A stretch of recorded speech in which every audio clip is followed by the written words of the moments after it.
Oh, yes. I'm sorry. Yes. Thank you. Okay, we'll go ahead and get started and see if we have any questions. On yesterday, Pastor was talking to us about social construct and difference between race and racism and sort of looking at that and kind of in a detailed way and led to some other things that we discussed as well. Any questions on anything we discussed yesterday before we delve into something else?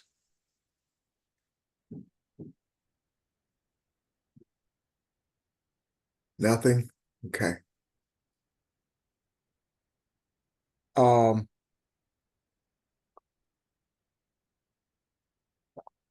we had a question on the floor. Audrey had a question yesterday, but I think a question I had kind of stemmed from yesterday's conversation.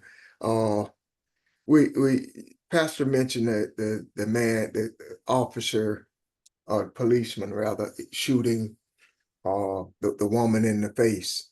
And it makes me think about our soul. We think that everybody has a soul. Do we have a soul? Does a soul have to be developed, or is it just something that you have to intuitively find on your own? How can you do that and have a soul? What is it? What is it that's missing here?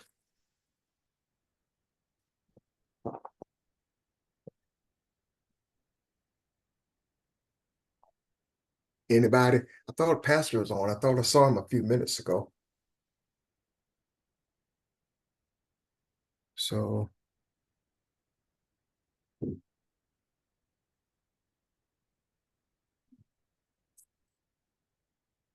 Hey, Ron, this is Charles. hey man, how we I doing, was Chuck? saying, I'm good, I'm good. I was sitting here listening to what you were saying. Wouldn't that put him in the position when Lucifer or Satan or whoever it was, when he was in heaven and it all the praise and stuff was coming to him and and and and he feel like that he want to have everything. He want to make himself power and be up with God or over God. So that's how I see it. It ain't his soul. It was just something in him changed his life. Cause me and Don was sitting here talking about these white people or whatever, excuse the expression, when they the one was not creating the Bible, but they the one, read the Bible, and they supposed to been. They said that they were inspired by the Holy Spirit to write the Bible, but when they wrote the Bible, they wrote it the way fit them. And now we try to learn to understand what God is trying to tell us through these teachings and through what Rev hear and see and the people's on the line hear and see. And once we talk about it, it's not the way it was written, the way God had said it. You understand what I'm saying? I know I said a lot. Yeah, I do understand what you're saying, Charles. And yeah, that was we've talked about in the past, and I think it was something he may bring up today when he talks about Islam from the question that Audrey asked, looking at Good morning. things, good morning, looking at things from that perspective. Uh, so we have talked about that type of manipulation. We talked about the the way religion works today is not uh, based on truth. It's based on what it is that your greed and your selfishness. We talked about multiple gods even. The church religion inventing their own version of who God is, which is something that Bill kind of alluded to last Monday on the phone. it doesn't make it right, it doesn't make it correct, and it certainly doesn't make it true. So yeah, I see where you're going. Pastor, we had a question on the floor and Charles addressed it. Is what exactly we're looking at when we talk about soul? Is that something that has to be developed in a person? Is that something that that you have to intuitively find on your own? But some of the things that we see kind of points to that's not the case. To say who had, that everybody has a soul, everybody has discovered their soul. Uh,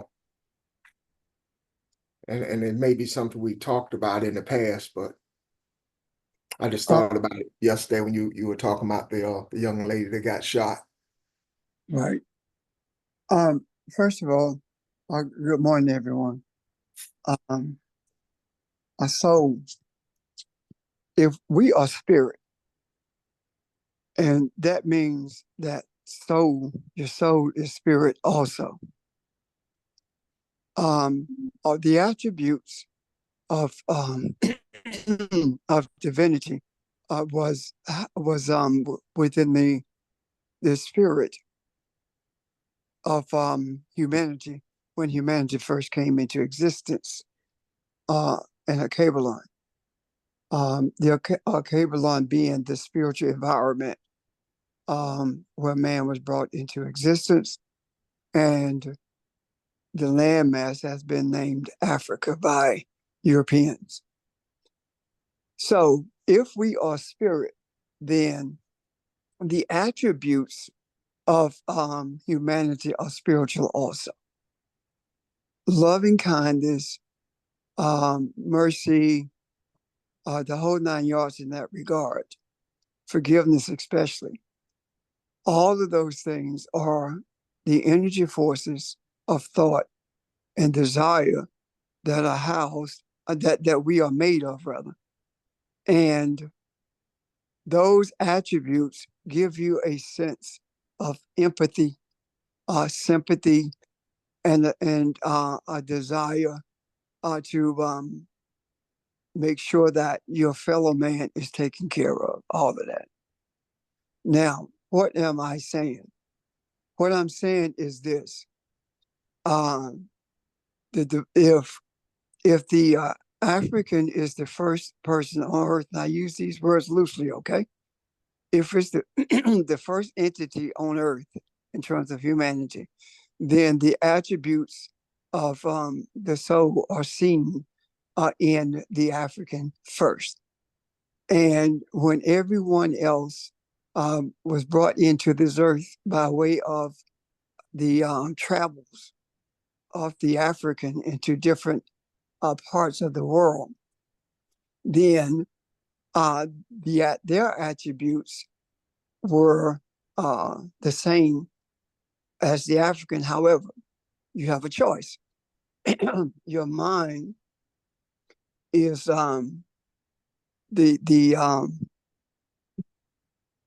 tree of the good and evil, knowledge of good and evil, and your soul is the tree of life. Now, having said that, you have free will, and that free will gives you the opportunity to make a choice between good and evil, rightness and unrightness. If you choose the pathway of unrightness, meaning that you have chosen a pathway that brings death and destruction to humanity, then you have chosen the pathway that does not give you the opportunity to even recognize that you have a soul. In fact, what has happened is you follow a pathway that is devoid of empathy, and nothing you do bothers you. You can sleep at night, as you were mentioning earlier, even if you shoot someone in the face for no reason at all. I'm getting ready to switch to my computer now, okay?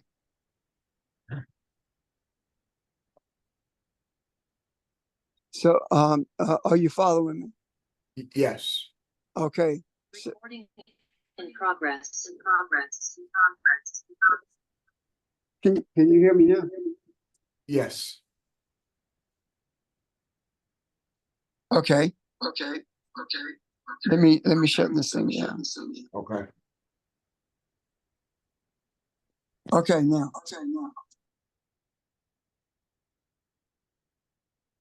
So anyway, you have choice, freedom, free will, and if you choose to be non-apathetic, if you choose to have no desire to bring balance to the earth, or no desire to interact with the people on the earth as humans, then you have chosen not to abide by the attributes of the soul. And if you choose not to abide by the attributes of the soul, then your energy does not guide you to a place of all the attributes that I first mentioned in terms of empathy and all those things. The principles of Mayat are the principles of the soul. And these principles of Mayat, something that you learn, they're something that you live. And if you choose not to live based on those principles, then you have chosen to be unaware of your soul, or not even have a desire to find out what it is or what that means, because you have made a decision to write from your mindset the what you think the soul is, and how you think people should be treated, and how you should have all the advantages in the earth. And when that happens, it's just like having $1 million in the bank and desiring and not knowing the account number, and you cannot withdraw it. So based on that, you don't have $1 million in the bank because you're not aware of it. And the soul, you're not aware of a soul because you have made a decision to define what it is and what its function is. According to Europeans, Christianity, Islam, or Judaism, according to Europeans, because they wrote all that, according to Europeans, your soul does not come into play until you die and quote unquote go to heaven, whatever that looks like. The other part of that is, if you think about it, we grew up hearing a lot of comments about the soul when we were in church. We heard a lot about the soul. You can't have a soul and lynch somebody. You can't have a soul and burn somebody to death in boiling grease and be able to sleep at night. You're not a Christian if you do blah, blah, blah, blah. Now, am I talking about every individual? No, I'm not. I'm talking about the European mindset is either unaware that a soul exists because it has defined it already, or they don't even care.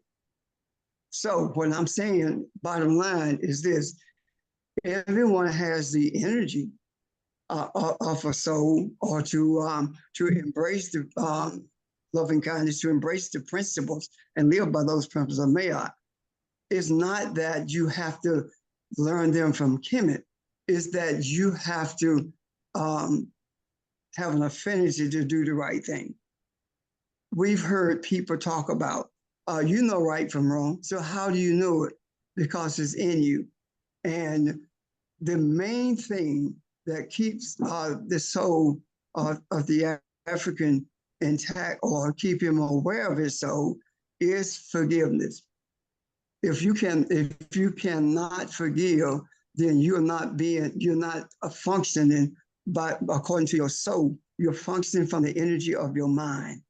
And if you don't have loving kindness, if you don't have mercy for everyone, regardless of their ethnicity, then you are not aware of the energy of your, or the existence rather, of the energy of your soul. So all of these things come into play at once, and we have the opportunity to instill or to bring in awareness of the existence of the soul from and when I say the existence of a soul, I'm talking about the true existence, not the soul that Christianity gave us, not the soul that Judaism or Islam has given us.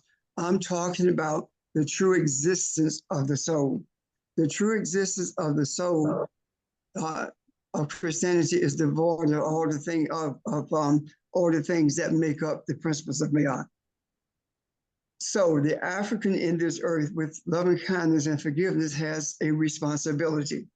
You are the progenitor of all humans on this earth. So your responsibility is to make sure that the energy of Ma'at, or the energy of right and wrong, righteousness is in the earth. And what we have done up to this point is avoided that. And what I mean by avoiding it, we did not purposely avoid it. We put all our eggs in the basket of Christianity. And that's how we avoided the awareness or the awareness of what the existence of the soul is. But more importantly, we put all our eggs in the Christian basket that told us that we were less than human, we are inferior, we were dumb, and that the intelligence factor leaned towards the superiority of the European. And subconsciously, we bought into all of that. So we started following Christianity, and we lost our affinity for who we are to a great degree, not totally, but to a great degree. Now that we are beginning to see that the Bible itself was manipulated, the truth of it, the modicum of the truth is there, because truth crushed to the ground will rise again, meaning that you can manipulate all you want, but you cannot strip the truth totally out of anything.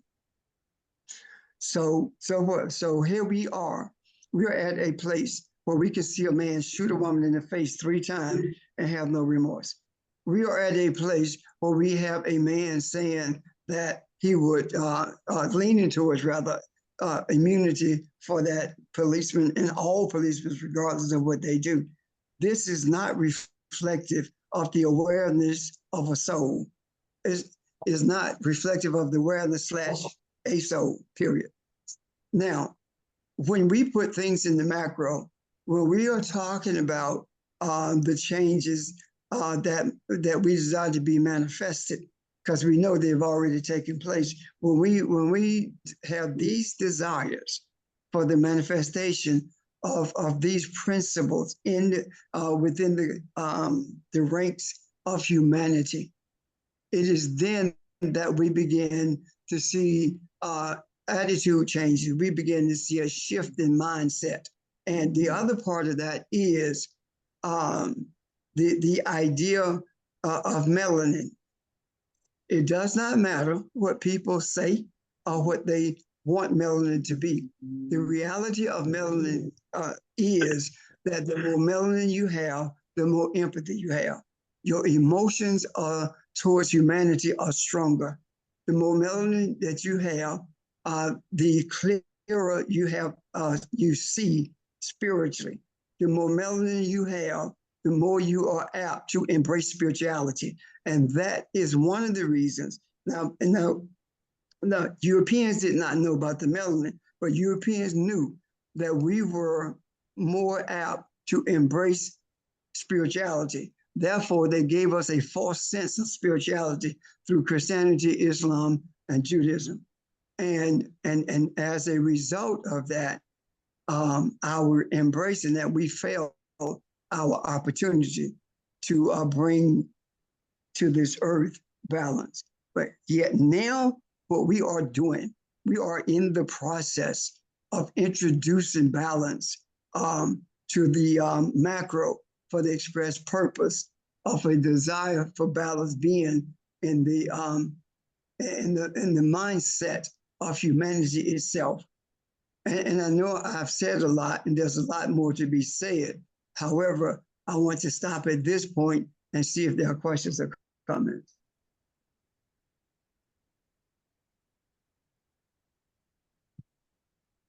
I have one, Rip. So Go as ahead. we be taught on the line here about balance and what the word in the Bible is meaning beside of what we was told, we the one putting it in the macro to make it right, make the truth stronger. Yes. Thank you. It is no different, Charles, than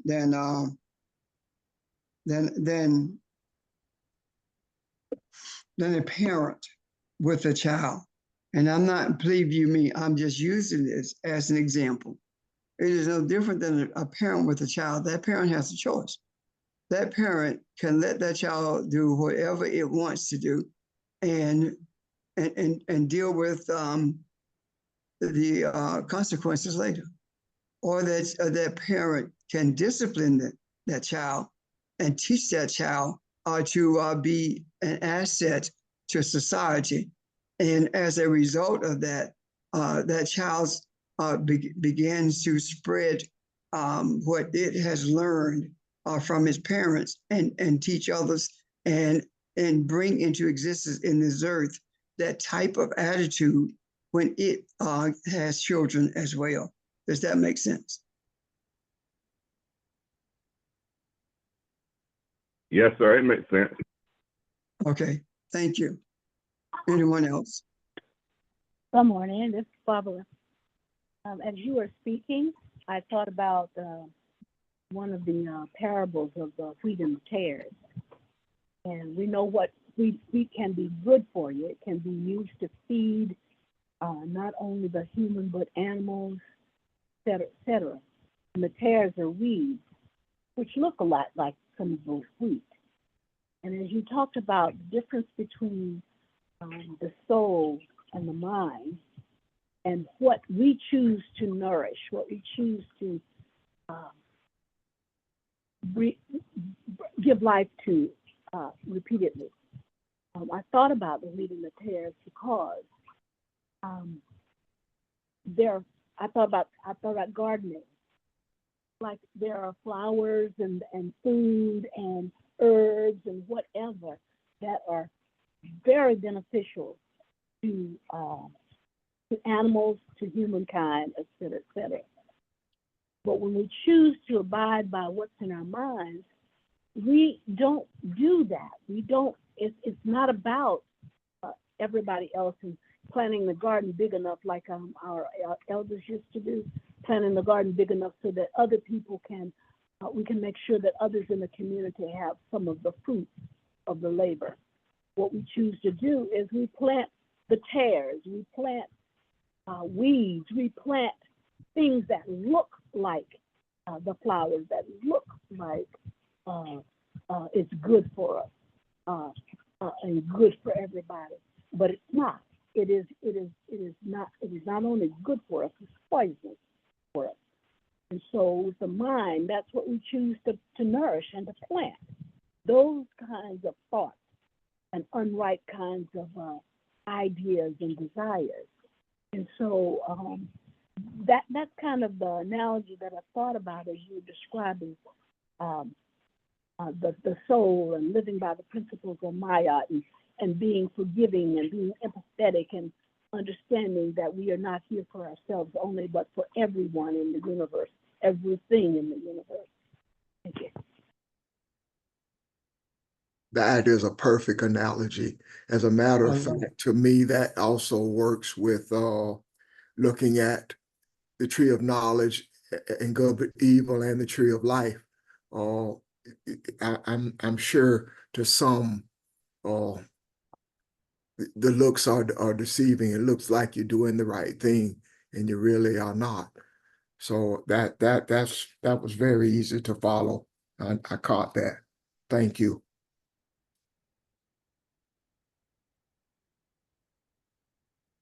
I did have along those lines my follow-up to it is, does anybody remember in the Cushite study what was the tree of knowledge and good and evil? What was that equivalent to? Anybody remember? And the tree of life. I'm just trying to. Pastor said something. I want to go. Yeah, Kabbalah. Kabbalah is the spiritual essence of the Creator. Right. It's the God. It's the garden of mankind. Okay. So the whole aspect of the tree of knowledge and good and evil, the aspect of the tree of life, we have looked at that as being a tree like outside. That's what we see in our minds. We see some being plucked from a tree. There is an image of Ramesses, I think the third. And Ramesses the third asked the creator for the knowledge to govern the people. And the image speaks to this female who was sent by Amun-Ra to pluck a fruit from the tree, and that what was plucked from the tree was wisdom and given to him. And that's where the wisdom of Solomon comes from, Ramesses III. Excuse me. And so when we talk about the tree of knowledge of good and evil, they're the equivalence of that is difficult to make because of the way we have been taught what the tree of knowledge and good and evil is in relationship to the tree of life. Now, I do believe that based upon what happened with Ramesses III, that the tree of knowledge of good and evil is on your mind. And Ramesses used the ripened part of his mind to desire to rule the people in a righteous way. And as a result of that, he received the wisdom to do so. And the wisdom that comes from Amun-Ra, or the wisdom that comes from our Creator, is life itself.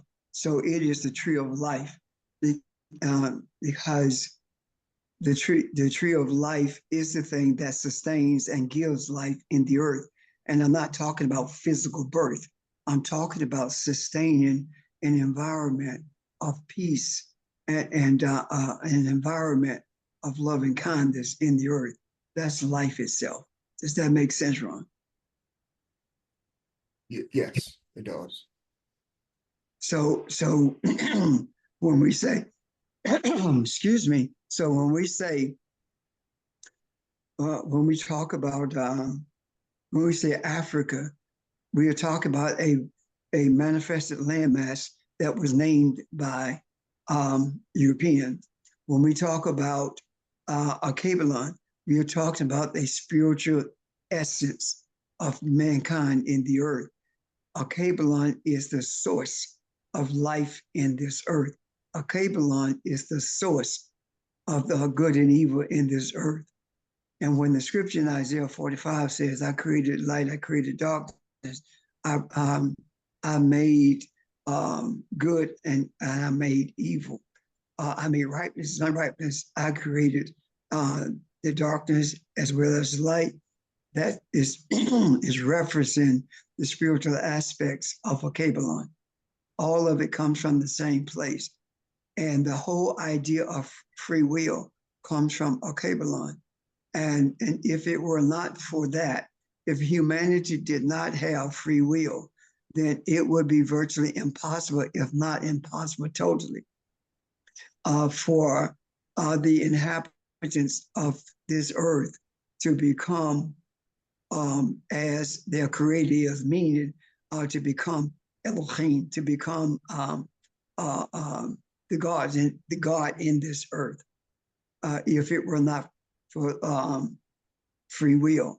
And the reason I say that is because you cannot be forced to accept anything or to embrace righteousness, because if you're forced to do it, you're coerced to do it, you're not really embracing it. You're actually acquiescing to what someone else wants. And when you follow the righteousness, you do it based upon what someone else says it is. And if you think about the mindset of the European, everything it wants, it forces on people.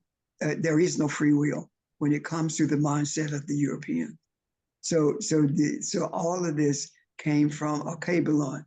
Now, the balancing of that to bring in balance to humanity and altering or let me put it this way, repurposing the energy of the European mindset is the thing that manifests as balance in the earth, and thus bringing humanity to a place where it is, in a spiritual sense, looks like its creator. As above, so is below. Does that make sense, Ron? In terms of your question? Yes. Okay. I have a question. Mm-hmm. Good morning. This is Evelyn. While you were talking, I saw the navel. And I don't know why, but how does the navel line up with the soul? Because I know the navel, it has many purposes, but I saw life and I saw, I just saw the navel and I don't know why. First of all, the navel is a physical manifestation of nurturing that brings physical life into the earth. And what I'm talking about, if you want to deal with it from the aspect of a navel, Africa itself is the navel for the whole world. It's the source of nourishment for the whole world. It is no coincidence that Africa is the richest continent on earth with the poorest people. It is no coincidence that Kemet was in northern Africa. It is no coincidence that the outpouring to the rest of the world of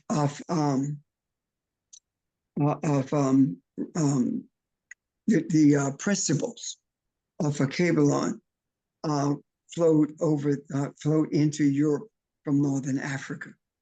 I do believe that the centering of spirituality in that area of northern Africa was for the express purpose of being in close proximity to Europe and to Asia as well. And if you look at the map from northern Africa, you will see that is close proximity to Europe and to Asia.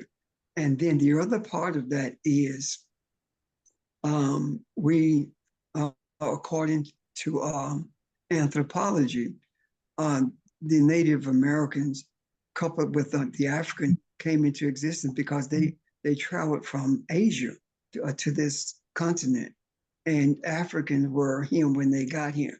So what I'm saying in essence is this, that that navel that you speak of is the nourishment for physical life. And the African, and I use these words very loosely, the African is the navel, the source of nourishment for humanity. And we advocated that responsibility. But when people like Sylvester I acquiesced to the desires of the European pharaoh Ptolemy to make him a god. Does that make sense, Evelyn? Yeah, yes, it does. It does. Okay. Thank you. You're quite welcome. Thank you. Audrey, I'm going to get to your question. This is Barbara. I just want to ask. Audrey, hold on a second, Audrey. No, this is Barbara. I've already spoken, so I yield. Oh, okay. Well, I think you pretty much answered my question, and it was a question about how does Islam and the name Allah fit into all of this in light of our new revelations. But I think what you're saying is that Christianity, Judaism, Islam, all of them have taken what they know from the tree of knowledge of good and evil, and they've made it into basically, I guess what I want to say is they've made the soul of their religion basically their culture and their rituals, as opposed to it being spiritual. So you have to buy into their culture, their mindset, their rituals to call yourself either Christian or Jew or a Muslim. So it's all about ego, culture, and ritual. I think that's what I'm hearing you say. You're absolutely right. That's what you hear. I mean, when you talk about Allah, when the Quran was first written, Allah was not in it. It was Rahman, Rahman, Rahman, the compassionate is what they called it, Rahman the passionate. And then over time, Rahman was dropped from that. And it was dropped based upon the infusion, a later infusion of Judaism into Islam. And Rahman, Allah replaced Rahman, and Rahman became Ramadan. And Ramadan is the Day of Atonement, just like Ashura. Ashura, is that Ashura, the Jewish Day of Atonement, when Moses gave the law?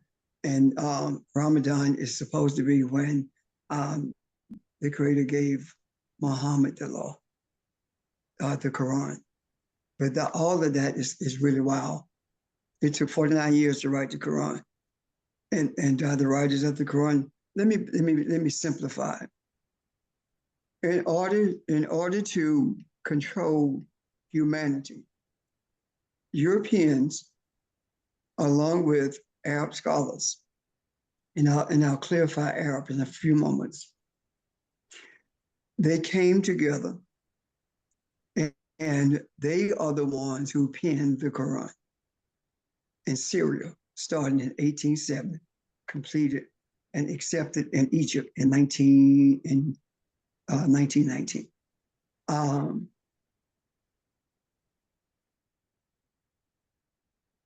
If you look at the scriptures, if you look at history, you will see that the references to Arabs is white people. The only reference to Arab that is not white people came recently, because when they invaded, they were white people who had intermarried with primarily Asians before the invasion. And there was no such thing as Islam. It was Mohammedanism. Islam is very new. The name of the religion being Islam is very new. And those three umbrellas were put in place to solidify the people in a group. And if you look at what happened when the Quran was accepted in 1919 and embraced by the Arab scholars in Egypt, what happened, the nomads like the Bedouin, all of them solidified around that book, because that book spoke about something that they were familiar with, and that was Mohammedanism. And Mohammedanism was in existence, my God, since, what was it, 1290 maybe? They knew that all the people who call themselves Arabs, they knew that all these people were familiar with this belief in Mohammedanism, and that's where the name Muhammad came from. And what happened when they brought all of them together, there was a reason for that. The reason for the three religions is to be able to control people. Islam controls Arabs. Christianity controls Africans and Europeans. Judaism controls Eastern Europeans. Islam also controls Africans. All of these religions were brought into existence to control Africans in particular, but the rest of the world in general. And look at Tokyo, Japan. Trace the etymology of that word Tokyo. It would take you back to the Nigerian word. Most of the places in the area were named by Africans. So there was a huge desire to bring into existence something that Europeans could control, so they could control the world. And it was religion, because they saw something. What they saw from their first interface with the people in Northern Africa, what they saw was, regardless of who they were, they had an affinity for spirituality. And they gave them a false sense of spirituality with Christianity, Islam, and Judaism. And because of being forced to ingest the lies of Christianity, Judaism, and Islam, the African, particularly the African in America, became the tip of the spear for missionaries, for being missionaries, to feed these ideals into not only their children, but to anyone who would listen. So here we are in the place where we are now. And if you really think about it, the government does not control humanity. Religion does. Well, and the thing about it too is that in Islam, the version of Islam out of Saudi Arabia called Wahhabism, which is more a literal belief in the Quran, that sort of took over all of what we call the Middle East. And the opening of the madrasas, or the schools, back in the late 1980s into the 90s.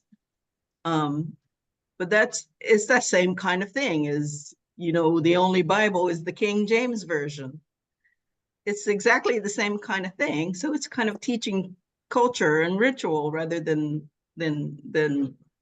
faith and spirituality. Absolutely. And matter of fact, since you mentioned Saudi Arabia, Ibn al-Arabi. Ibn al-Arabi was an African born in Spain. And his daddy was named Ali. And if you really study Islam, what you will find is that Ali is considered to be the brother-in-law, the cousin and the son-in-law of Muhammad. So that interface with Ibn al-Arabi.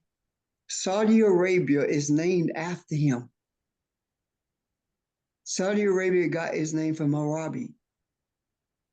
And excuse me, and Arabi was a very highly educated African. Yet Muhammad is presented as being illiterate. This guy had no desire in organizing a religion. The Mohammedanism was one who believes and one who follows. And this Arabi simply believed in what is called monist, M-O-N-I-S-T, monist. And that is a belief that everything is one with the source of everything that exists. That was his belief. And out of that grew a ritual where he in Saudi Arabia, where he threw stones in a circle, and that was symbolic of casting off your sin. And the other part of that is this: the Hajj was never a physical movement until 1926. The Hajj to Mecca was a mental thing. You were to return to your source mentally. Your soul, I'm sorry, your spiritual source is what you use your mind to return to. That was the Hajj. However, in 1926, what if you look at the first physical Hajj to Mecca, it started in 1926, and it had nothing to do with what Arabi had established in the 1200s.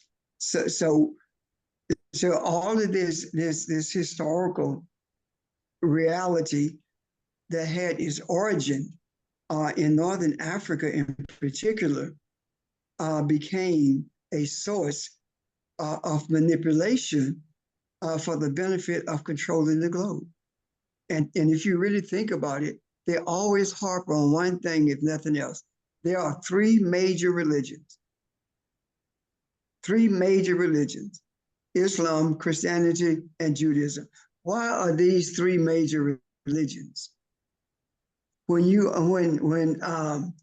have more people in India and China than these religions encompass. So why is this a major religion? Because they said it's a major religion. You will be amazed at the ends that they have gone through to bring about a false belief in Islam, that Islam has been here since 7/11. That is the biggest lie ever told. That word Islam, and it's so difficult to find because every source that you go to is like searching for a needle in a haystack, because the sources on Islam, they have made it a point to put out the sources that they want read on Islam. If you dig deep enough, and it's very difficult digging, you will find writings that will guide you to the understanding of the true origins of these religions.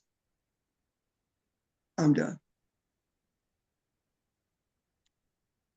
Questions, comments? Yeah. Good morning, Pastor. Good morning, everyone. You spoke in reference to the three major religions. However, yesterday when you talked about racism is real and race, is not real. But when we look at religion, is it this reason why so much emphasis is focusing on the policies, that govern people? Was that the intention of religion? Was that the intention in terms of just, again, wanting to manipulate and control? Or what is the difference between racism, which you stated yesterday is real, but race was not? Okay.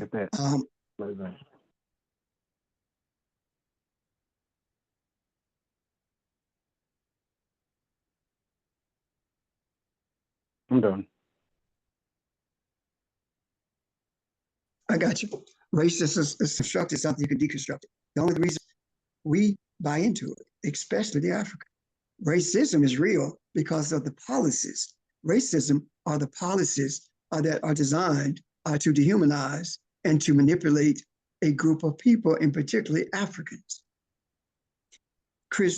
Religion is far stronger than any governmental policy.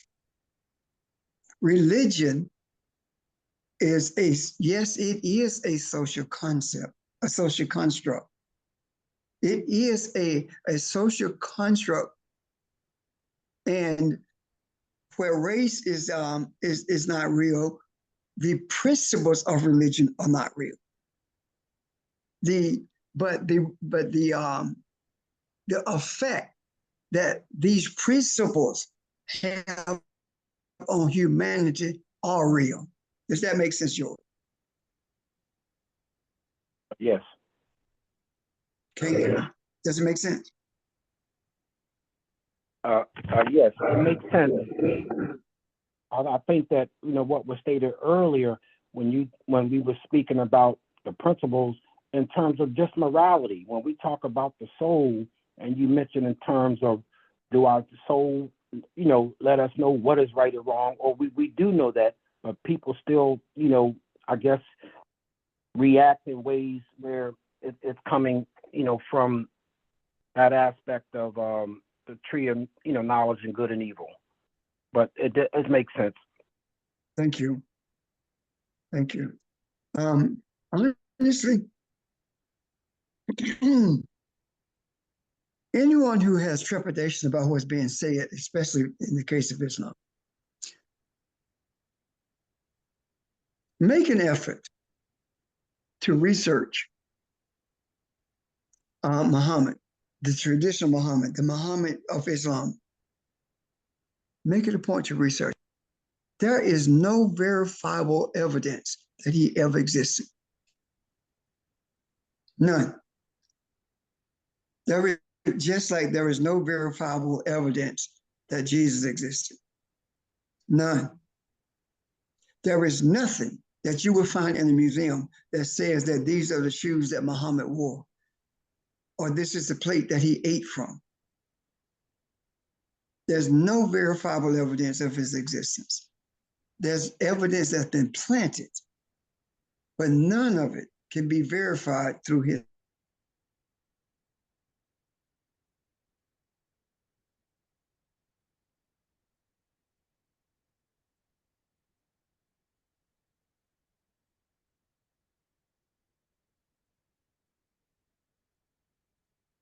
Are you still talking? Is it me?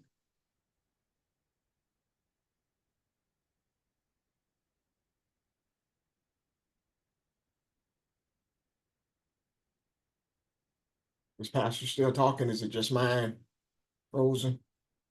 I think we lost him. Yeah, I think we lost Yeah. him. Okay. Pastor, can you hear us? You might want to try to come in on your phone.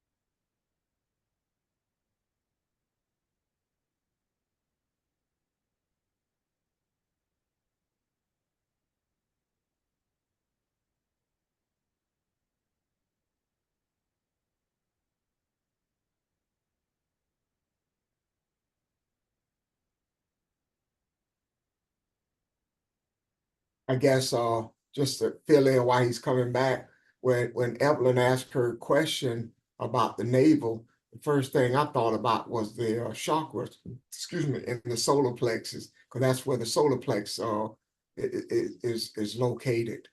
And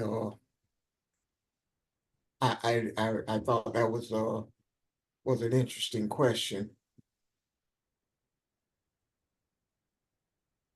And maybe we can revisit that and Pastor speak at it from that perspective.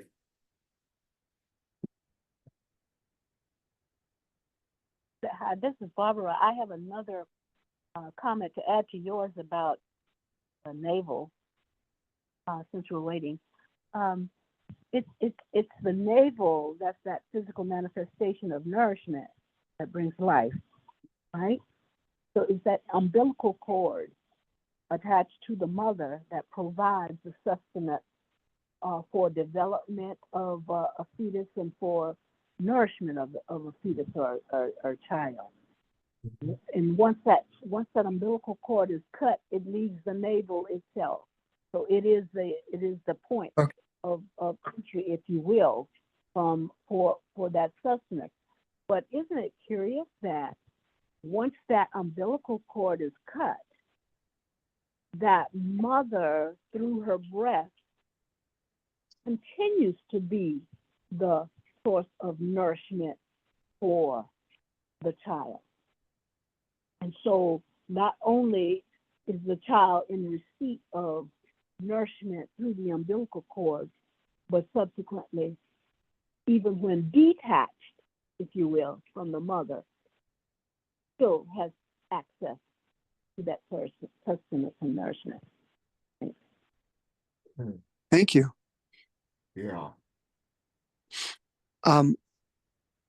This is funny how it happened.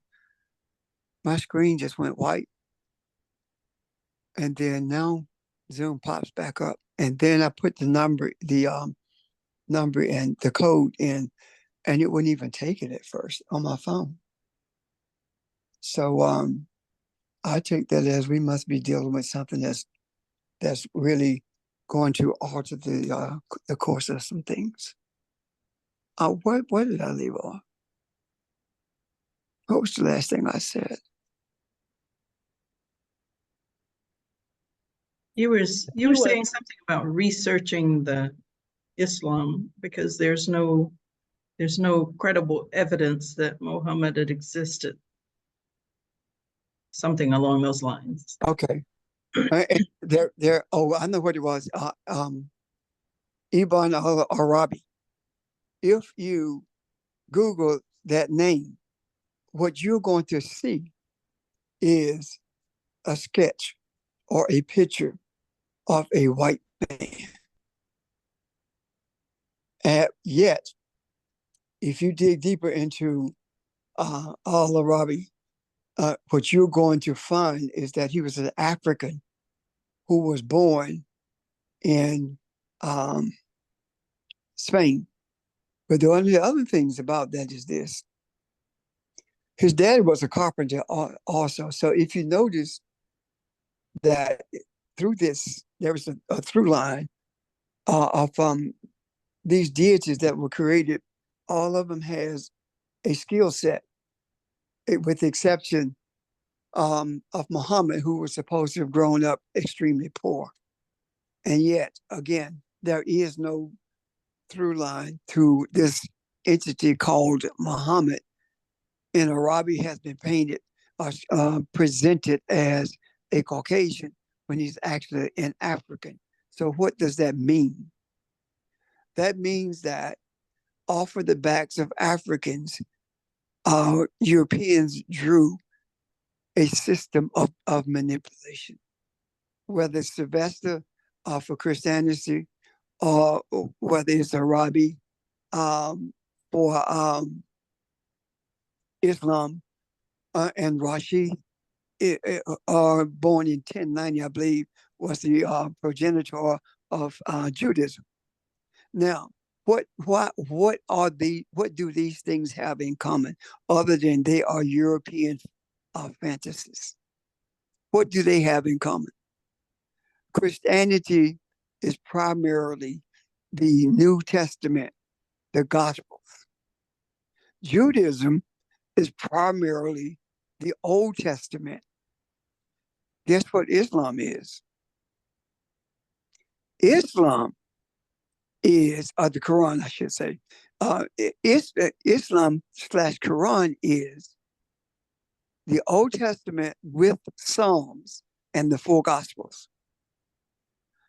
All of this has been derived from the same sources out of Kemet.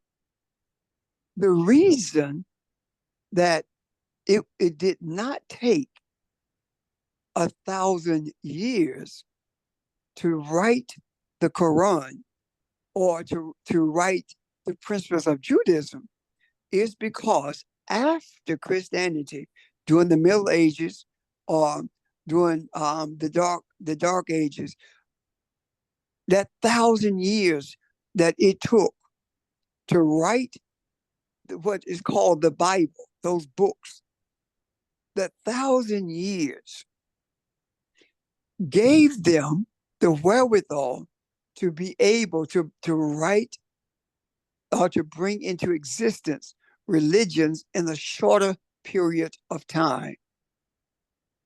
And Islam, the Quran, having been written in 49 years, speaks volumes. We just use the Old Testament and the Gospels. We just combine them. And that way, both of us benefit from them. both religions benefit from them. And now we have all three under the same umbrella and they don't even know it. Does that make sense?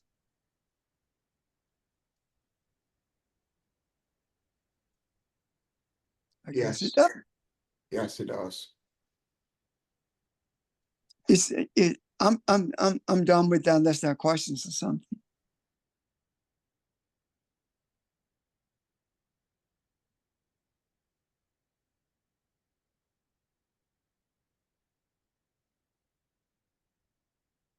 Okay. Anyone else? Any questions? Comments?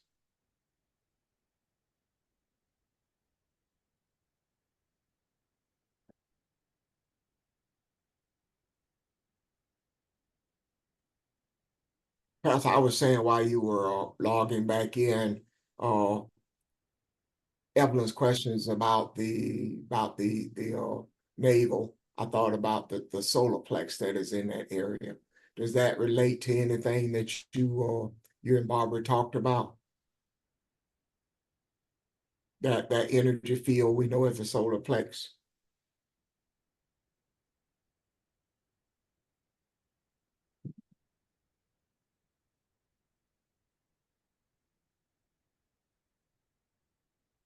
Can you hear me? Yeah, what was your question about that?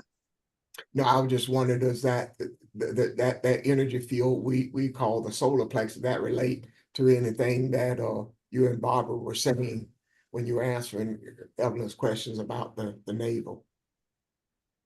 All of this, everything is connected. See, the body is simply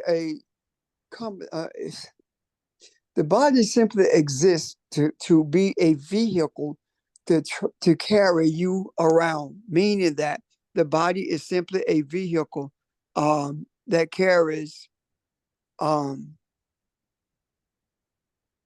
that carries us around. I mean, this body carries us around. This is a house for the spiritual essence of who we are. Does that make sense so far? Yeah. Okay. This body being the spiritual essence. I'm sorry. This body being the vehicle for the spiritual essence of who we are.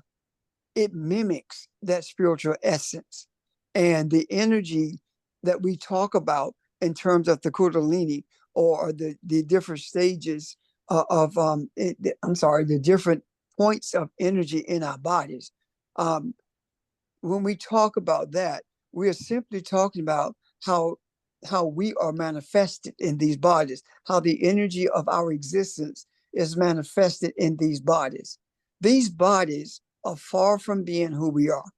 And anything that you read that purports to be spiritual, if it is written in a literal form with emphasis on the deification of this material world, then you can cast that aside, because there is no such thing as the deification of this material world. The energy that gives life to the trees is spiritual, yes, but the tree itself is not a deity. Does that make sense? Yes. Yes. Excuse me. So I suppose the bottom line is all of these religions are to be cast aside. Now, I remember Audrey having asked a question a few weeks ago, if not a few months. And that question was, who do we pray to now? And yesterday, something came to me about that, and it's this. We have to dispense with the word prayer, because we have been taught that praying is the multiplication of words. Praying is the idea of speaking words so you can stay in favor with God. Well, when the question was raised, I did not see the reality of this is meditation is what we do, because meditation reminds us of the unicity that we have with our Creator, and meditation also intunes us with the bridge that connects us to the Creator of everything, and that bridge that connects us to the Creator of everything is our ancestors. So this is not about how many words you can put together and call it a prayer. This is about where are you when it comes to meditation? Because meditation removes you from this physical the physical aspects of not only your being, but the physical aspects of this environment we live in. And you become one with the essence from which you came, meaning that you are in a space now where only spirit exists. And when you're in that space where only spirit exists, you are able to receive things, meaning you are shown things with your eye that you may not even recognize until you start teaching or talking about it. And also you are shown things that you are able to see at that moment. And this is because of our unicity with the ancestors, as well as the Creator of everything that is. So why is it that ancestors are so important? That was the first thing that Europeans took away from us, the idea of ancestors, because they called it ancestor worship, when in essence, no one was worshiping an ancestor. The worship has always been to one entity that created us all. We've always been a monotheistic people. The reason that the ancestors are so important is because they are the spiritual bridge that is one with the Creator. And the ancestors are very much aware of where we are in our thinking and our desires, where we are in terms of embracing the spiritual nature of our existence. So this idea of ancestor worship is crazy. I looked at listened to a video that Audrey sent me, and in that video it was talking about there's this African preacher was talking about white men came and saw us kneeling at the tree. In actuality, they were meditating, but white folks said that we were worshiping a tree. So this whole idea of pagan worship, as they put it, started when they first came in contact with people in Kemet, and they began to say that Isis and Osiris were. They said rather that Isis and Osiris were multiple gods, or represented multiple gods that we worship, and in reality, these are simply explanations to the average person, so that the human mind can process what spirituality is about, and not only that, to process the origin of everything that is. What am I saying? In order for you to see more clearly spiritual truths, it is necessary to use material examples so that you can see it clearer. Look at the garden example that Barbara gave earlier. It made it much easier to see a spiritual truth. Can you see that? Yes. Yes. So that is the power in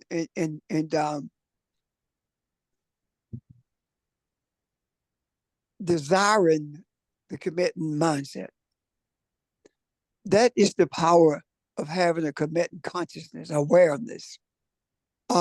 and when I say Kemet awareness, I'm referencing the spiritual essence of everything that Kemet became.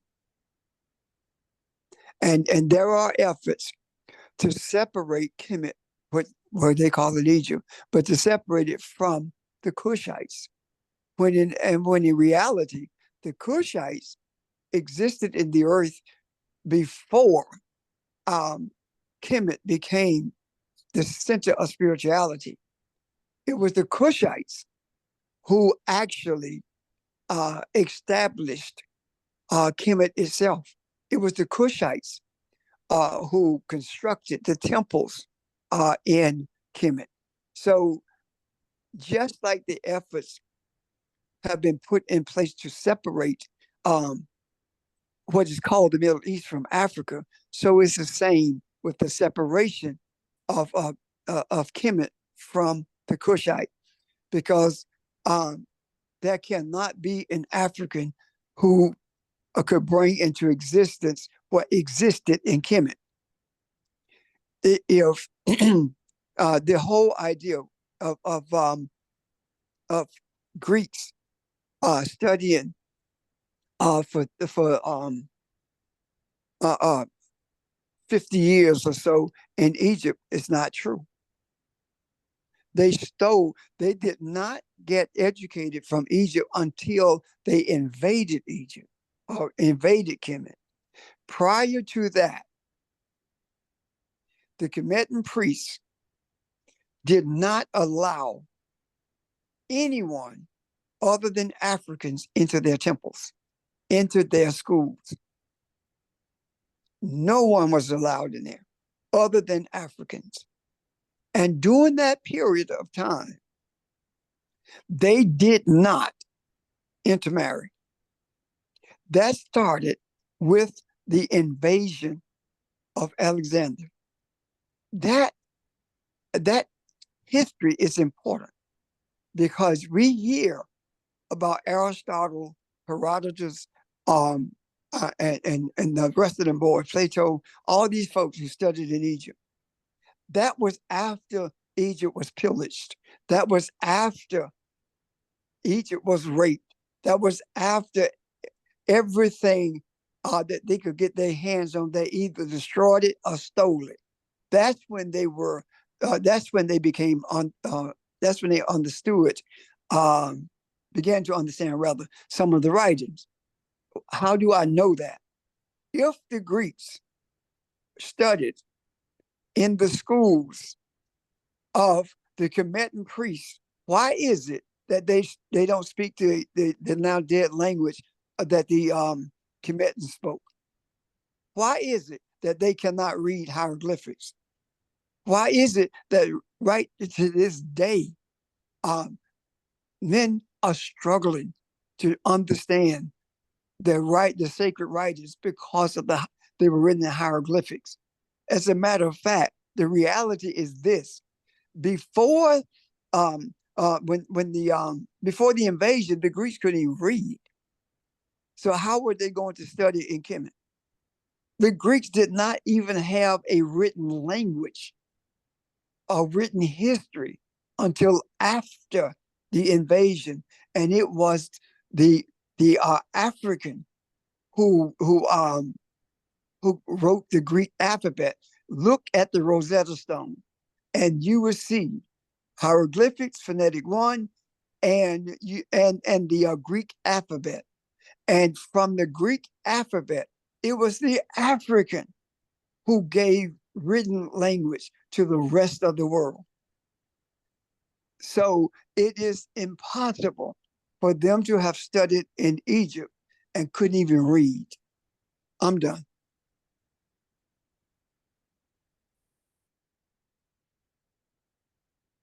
I was listening to you speak, Pastor, and I remembered something. I don't know if any of you saw, there's a show that comes on Sunday morning. You've heard me talk about it before. It's called Sunday Morning. This morning, they had a segment on about hula dancing. And hula dancing is about not only telling a story, but it's about connecting with the ancestors. And when Hawaii was invaded, the same thing happened. The Christians outlawed hula dancing, made it a forbidden thing because they said it was I think the word they used was idolatry, but they stopped them from dancing because they didn't want them connecting with the ancestors. I just thought that was interesting, just kind of points to that the history of Christianity. And that's the fear. You can connect with your ancestors and I can't connect with mine because I don't believe they exist. Yeah. That's the difference. That is the true difference. God don't love you because you don't believe in Jesus. Have we not been told that? You can't go to heaven unless Jesus is the only way for you to get to heaven. And the Jews are wrong, says the evangelist. The Catholics are wrong, says the evangelist. Islam is a pagan religion, says the evangelical Christian.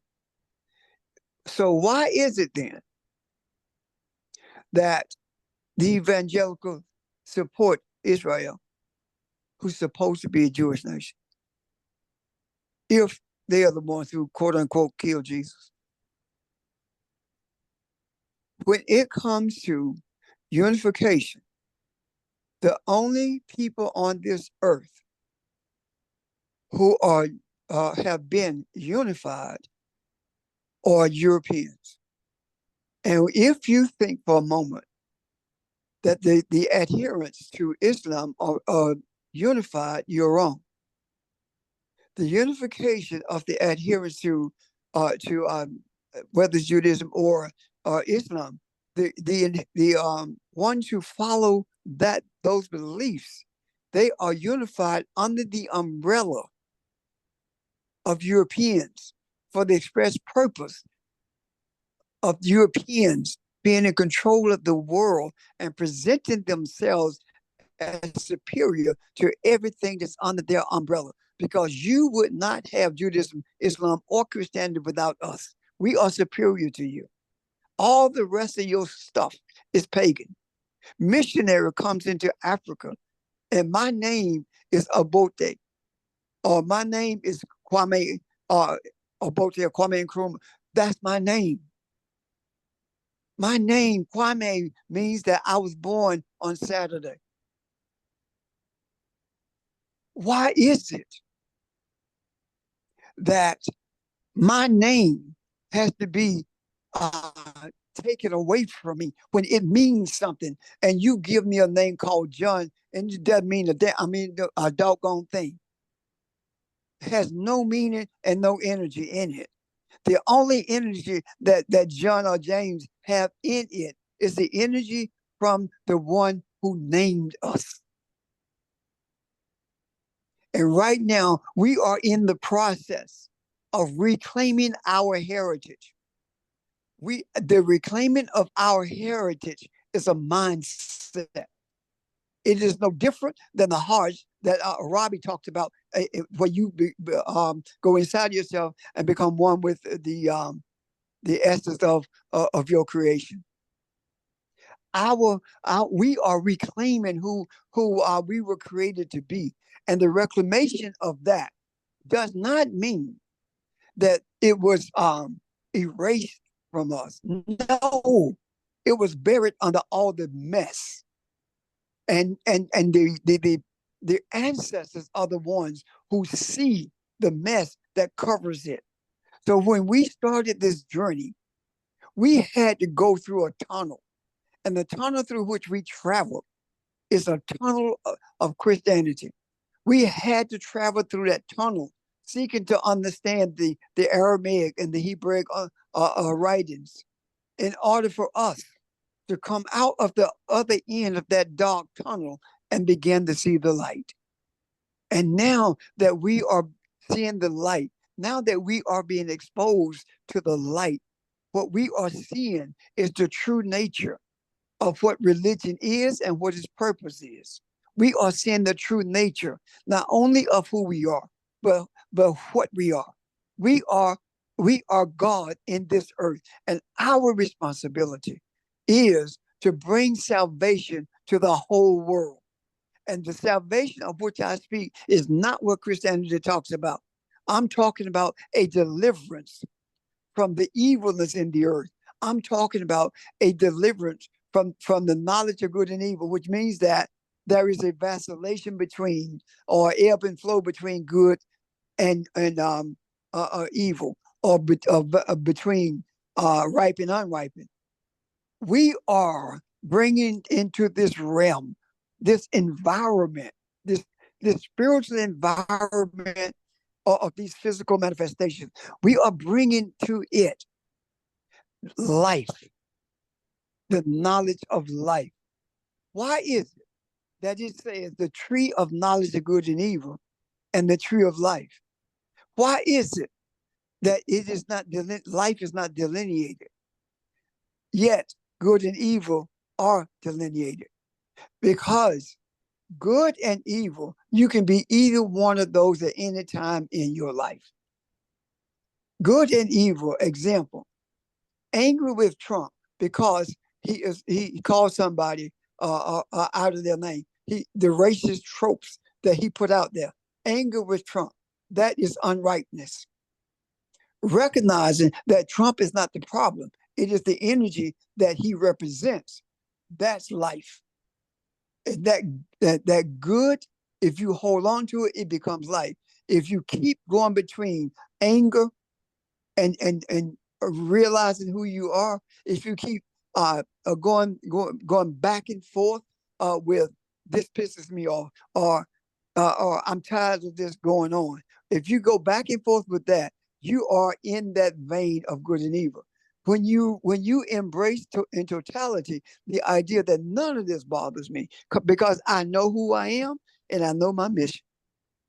When you embrace that as your reality, it is then that you begin to experience the true essence of life itself. It is then that you become a vessel that gives life to humanity. And the life that you give to humanity is not just breathing, because breathing, your breath is who you are, your spirit. Life to humanity is predicated on love and kindness. It is based upon the concepts of Maya. These are the principles of life, meaning that you live a spiritual life because you are these principles. And it is incumbent upon us to make sure that they are put, these principles on the macro. And I promise you, if you embrace life as the primary force in your life, you will begin to see changes that you never expected could happen. None of us expected that things were going to be as they are now with Kamala Harris. There are some of us who knew that Biden was going to drop out. And there are some of us who knew that if he dropped out, it could not be anybody other than Kamala, because, and it was not based on total spirituality, it was based on understanding how political parties and politics work. So we must follow that, the action. What did Kamala Harris say? Same old show. We must say the same thing and do not allow it to affect us. If it affects you to the point where you vacillate between good and evil and you find it difficult to be stabilized with the tree of life, then stop watching the news. Stop having conversations about politics. It's more important for you to hold dear to who you are than it is for you to have a political discussion that's going to end with you being upset about something that does not even matter. Thank you.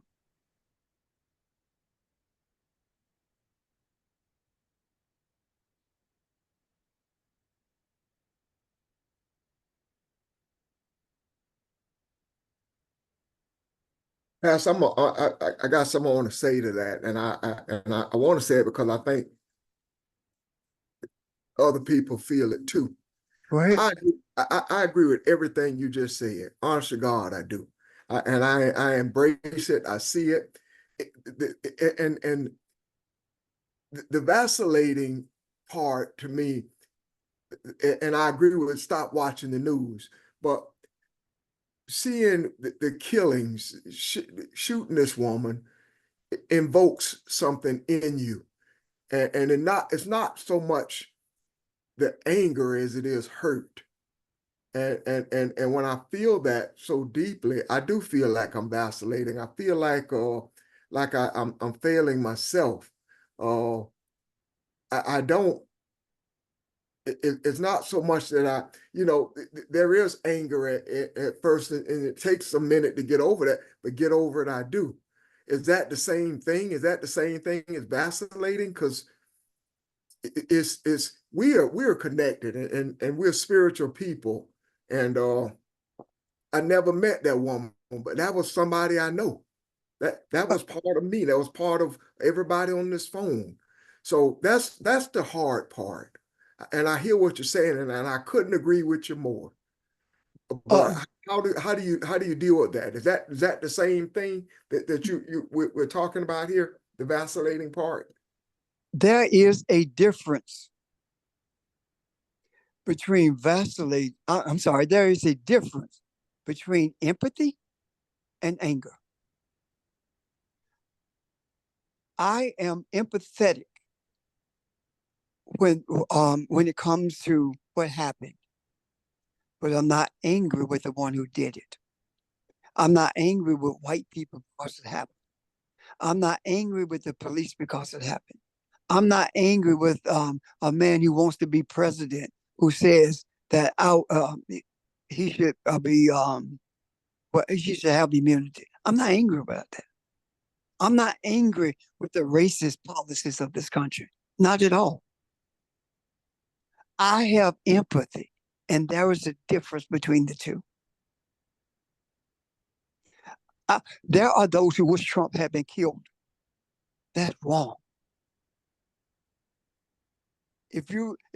Trump being killed is no different than what Israel is doing to Hamas.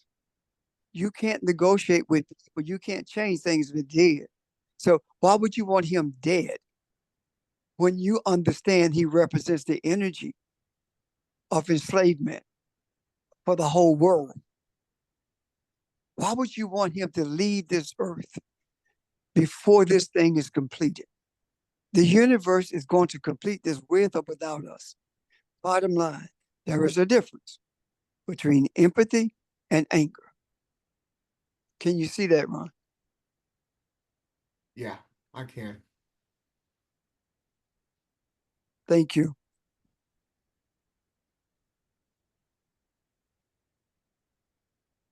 Okay, thank The you. best way to do that, I think anyway, I know how I did it, is to talk to yourself.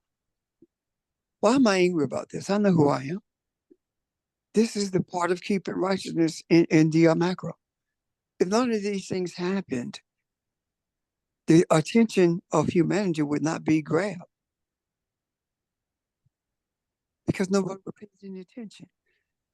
And yes, it's horrible in terms of what happened to that lady. The empathy that we have is real. The pain that we experience is real. It is real. Yet, it happens for a reason. I'm done. Thank you. And could it be that this reason is that is the fodder, that is the elements that we use to transform, or as Nick says, transmute that energy into something for the good? As you just said, these are kinds of things that understandably we don't want them to happen, but when they do, they help to keep us focused on what it is our mission is, our job is, our reason for being here is. So we can transform that energy into something that benefits. Yes, humanity. absolutely. Yes, but you can't do it when you're angry. Anger puts us in a place of wanting to see something happen in this material world, as opposed to knowing what's taking place in the spiritual. Thank you. Okay. Unless there are questions or comments, Ron, I think this might be a good place to pause. Yes, sir, I agree. Any other further questions or comments, Audrey? I just had one quick comment. And I agree that all of this energy has to be balanced out, because we're seeking balance. And it's there, the negative energy or whatever, whoever, politicians, whatever, it has to be there so that we can realize who we are in terms of us helping to balance it out. Because even though it seems like there's so much negative energy right now, it's going to balance out, and that's what we're here for. Yes, we Whether are the we balance. believe it or not, we are. Yes, we are that balance. And if the source of that balance is angry, how effective is it? So then, Right. If you're angry, you're not balanced. Right. So exactly right. so each one of these episodes, for lack of a better word, is that what takes us to for lack of a better word, a higher level? It takes us to the next place we're supposed to be. I don't think it takes you to another place, but it shows you where you are.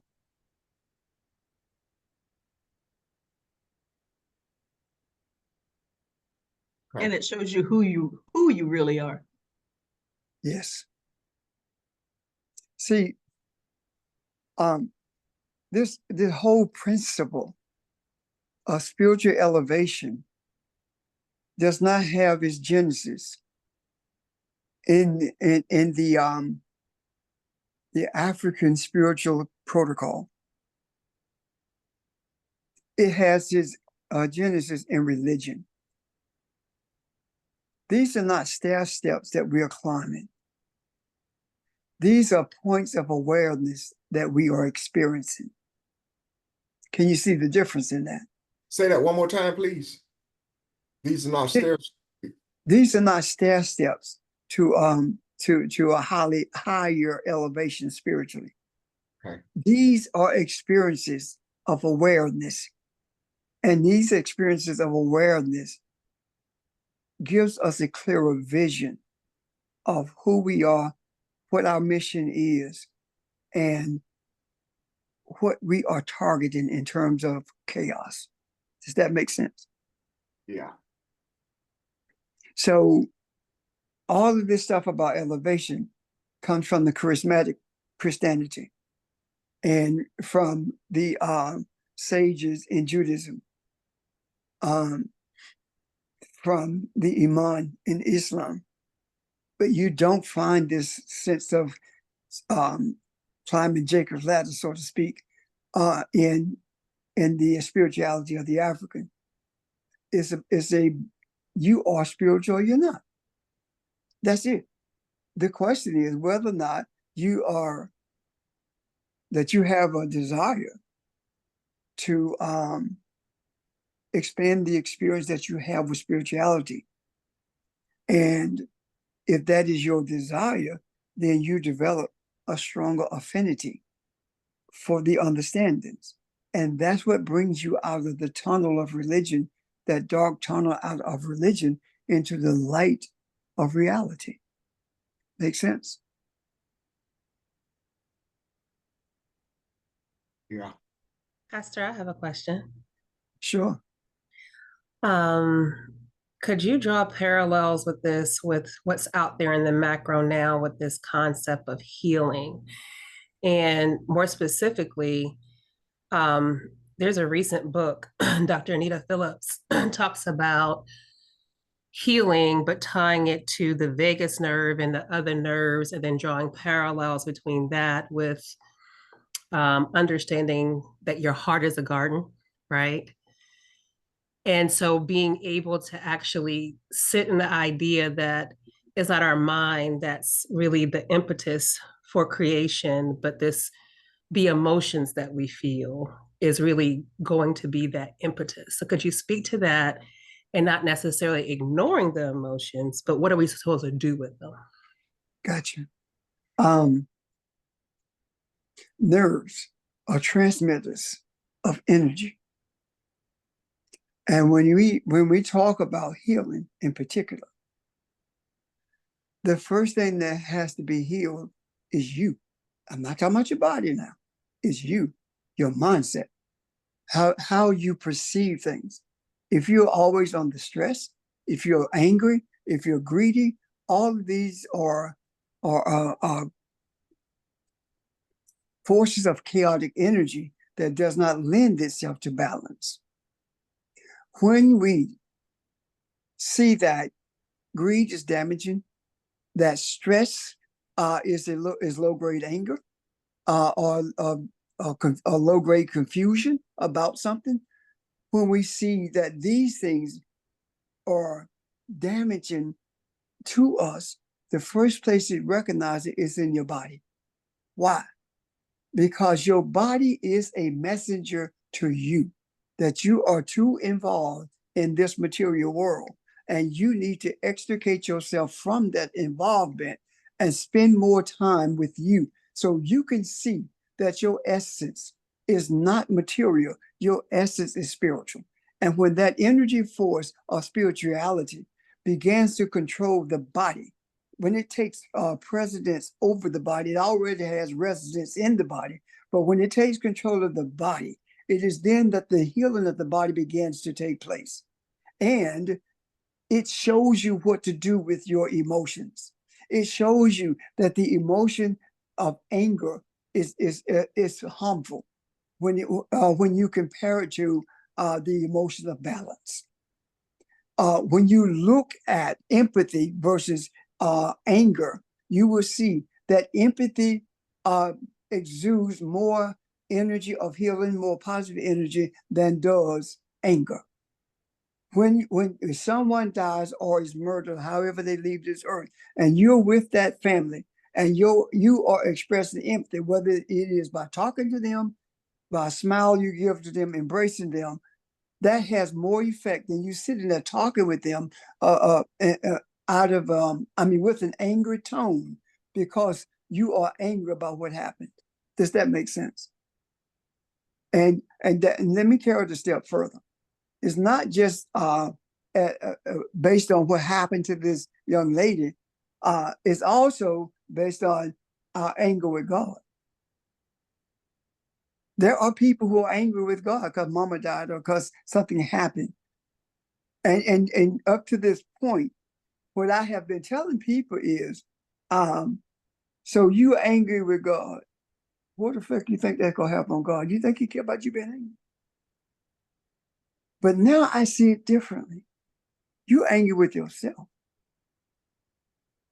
Because the Creator says, dominate.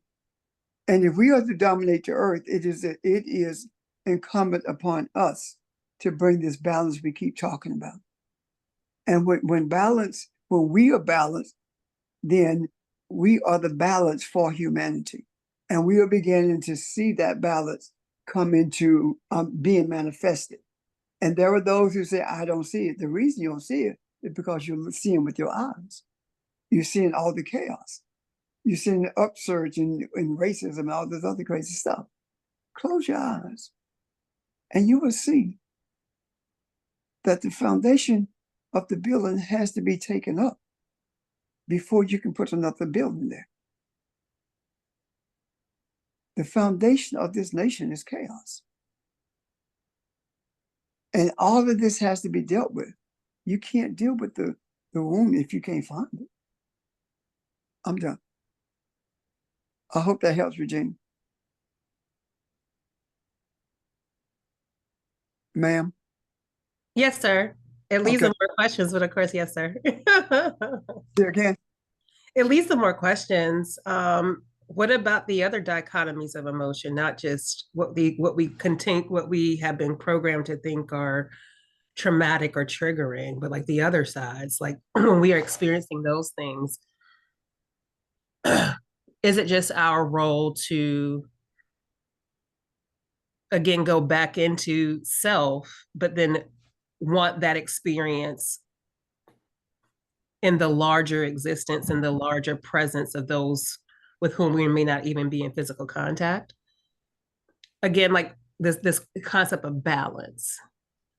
So it's not just to me like experiencing anger, but if you can identify, what we have been taught are fruits, right? Fruits of the spirit, things like being in joy, being in peace. Those things, what's called the fruit of the spirit, that's who you were created to be. Now, whether you function that way is up to you. I can't bring joy to you. Only you can do that. And I don't even talk about happiness because that's temporary anyway. That's what makes you happy. So all of your emotions is predicated on your choices.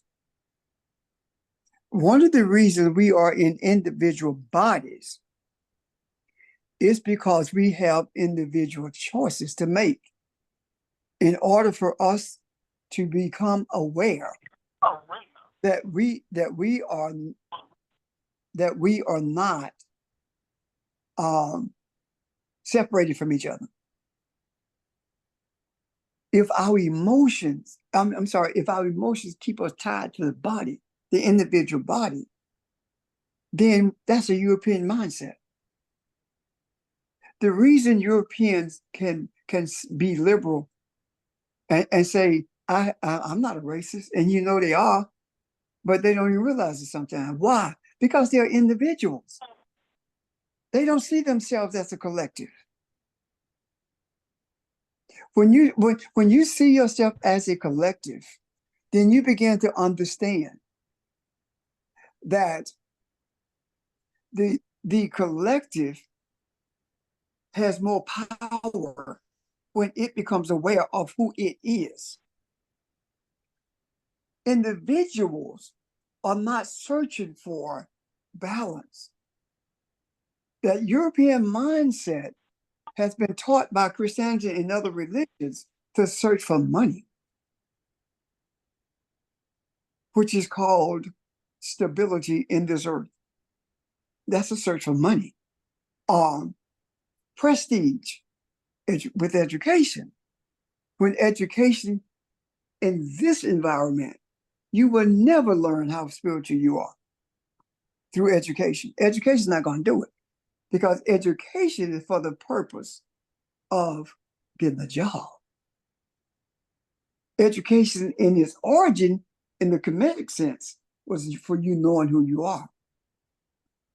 Ron said to me something about a school he saw online about Kemet, where the kids went in at 7 and they were there for 40 years learning about who they are. That was the purpose of education. It was not for getting the job or lording it over someone.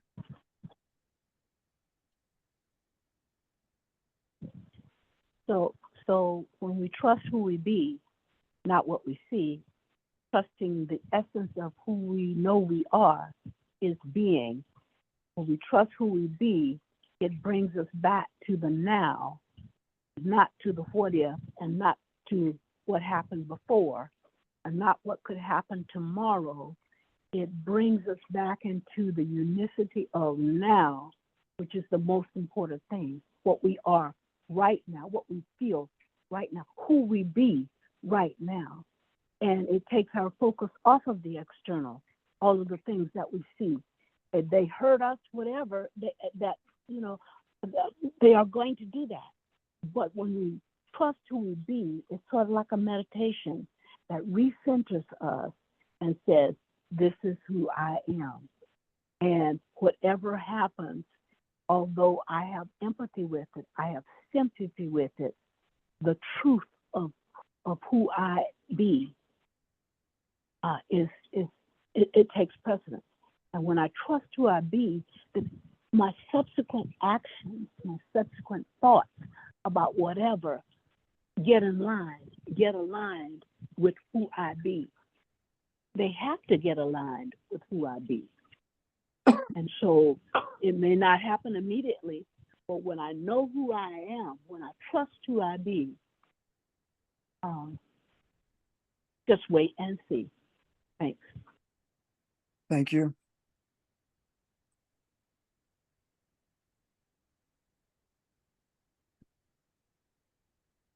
Regina? Just to add to that, we're always going to experience whatever emotions. But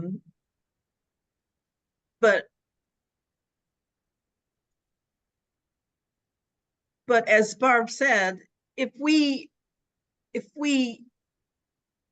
turn internally to figure out who we are and what these emotions, I mean, we can embrace the emotions, but that doesn't mean they have to control us.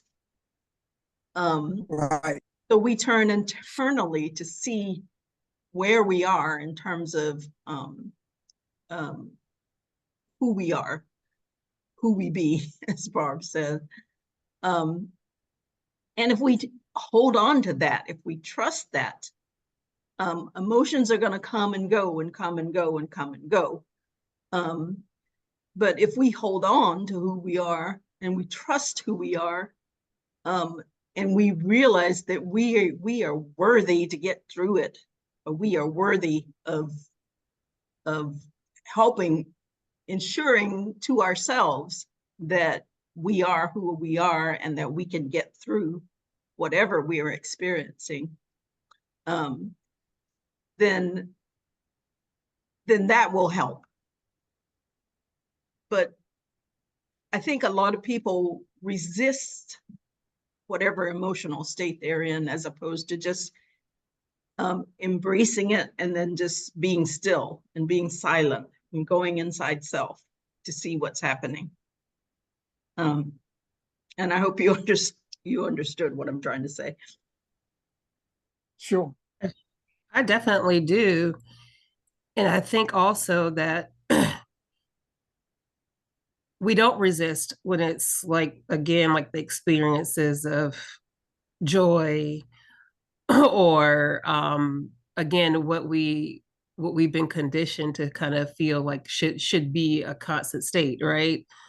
Like, like something that you strive for, instead of just like how Miss Barbara was saying, like just being present and seeing like, okay, this is my individual, I guess, grounding to this dimension. What's happening here that should be, I guess, stimulating what I'm striving to connect to, think about. Like, I don't think that it's a matter of driving that, but again, it's kind of like a calibration almost. Like, what am I feeling it? Why am I feeling it? Where am I feeling it? And then what's happening here that's causing this experience, instead of being disconnected from it and only being programmed by, again, images or information that we may be experiencing that are just part of a intentional drive out of information to you, whatever platform you're getting it from. I can see that. Let me share something with you. When this journey was first shown to me, I'm driving and I would ask, who do you think you are? Talking to myself. Who do you think you are that you can influence this whole world when you can influence the people on this highway? All of these people What kind of arrogance does it take for you to believe that you can influence them? And I had to fight with that, even as I started the journey. When I saw that we are only physically individuals, we are spiritually one. It is at that point that I was able to see clearly the method of influence that was necessary, and that was energy. If spirit is energy, and all of us are have our origin in the same energy, then we are existing in the same energy field. We are no different than the electricity that turns on a light or the electricity that lit my garage door up. We are no different than that. Yes, my garage door is an individual when it comes to my lights. Yet, all of them get their power from the same origin. And if I remove this physical essence, if I remove that, and I only see the spiritual energy, the reality of that energy, then no longer am I an individual making an effort to influence humanity. I am humanity. And everything that emanates with me influences humanity, whether I know it or not. It's like a ripple in a lake. As long as we look in that mirror and only see ourselves, there are no ripples in the lake. You're the rock laying on a bank, and you have no effect on the water. None. Does that make sense? So I'm saying to us today, as we, I hope see this more clearly, I'm saying to us today that it's better to be the ripple in the pond than the rock on the bank. Because religion has indoctrinated us to be the rock on the bank, while those who control everything else forces us to believe that we are a ripple in a pond. I'm done. Right? Yes, sir. Anyone? Questions, comments? Well, good place to stop for the day. We'll ponder this and see if we have any questions tomorrow evening, okay? See you at 6 o'clock. See you at 6. Enjoy the rest of your day. Thank you. Hey, Regina. Thank you, everyone. Hey. Bye-bye. Thank you.